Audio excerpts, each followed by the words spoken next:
அருமையானவர்கள், இந்த நாளிலும் ஆண்டுடைய வார்த்தை நன்மத்திலே கொண்டு வருகிறேன். எபிரேயர் 11:12 ஆகிய வசனங்களை பாருங்களேன். சாராளை குறித்திருக்கிறது.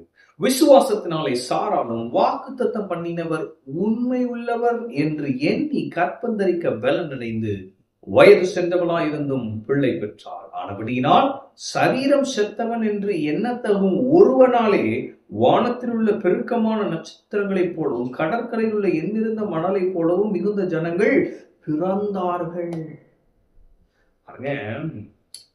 விசுவாசத்தினாலே சாராள் என்ன பண்றா, வாக்குத்தத்தம் பண்ணினவர் உண்மையுள்ளவர் என்று எண்ணி கற்பந்தரிக்க பலனை அடைந்து வயது சென்றவர்களா இருந்தும் பிள்ளை பெற்றார்களாம்.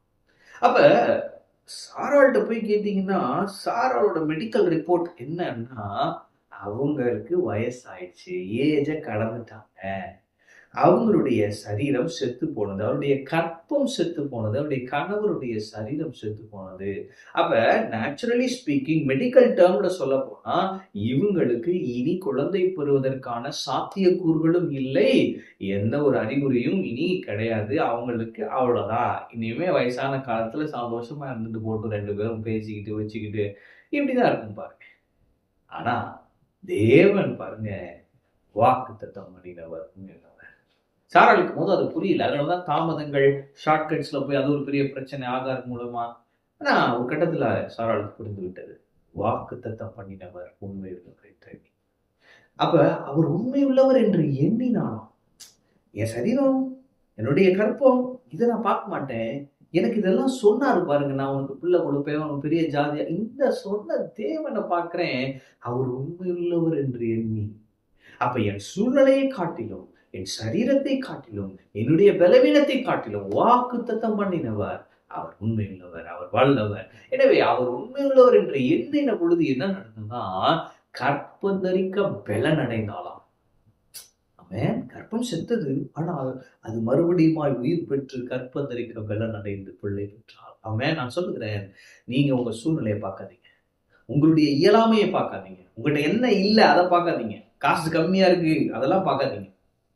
வாக்குத்தத்தம் பண்ணினவர் உண்மையுள்ளவர், உங்களுக்கு வாக்கு கொடுத்த தேவன் உண்மையுள்ளவர், அவரையே நீங்கள் நோக்கி பார்த்து அவர் உண்மையுள்ளவர் என்று எண்ணிக்கொண்டே இருங்கள். இப்ப என்ன நடக்கும்னா, இயற்கைக்கு அப்பாற்பட்ட ஒரு ஷிஃப்ட் சூப்பர் நேச்சுரலா உண்டாகி உங்க அற்புதம் உங்களை தேடி வரும். நீங்கள் அற்புதங்களை பிறப்பிக்கிறவர்களாய் மாறிவிடுவீர்கள். நம்ம கற்பந்தரிக்க பலனடைந்து பிள்ளை பெற்றால், அதனால என்ன நடந்ததுன்னா, சரீர செத்தவன் ஒருத்தர் இருந்தா அவனோட நேச்சரும் மாறி அநேகர் பிறந்தார்களாம். அவன் அவன் சந்ததி பலத்தது. எனவே இன்னைக்கு நான் உங்களை பார்த்து சொல்லுகிறேன், உங்க மூலமா கர்த்தர் பெரிய பெரிய காரியங்களை செய்ய போகிறார். தேவன் உங்களை பிறப்பிக்கிறவர்களாய் வைக்க போகிறார்.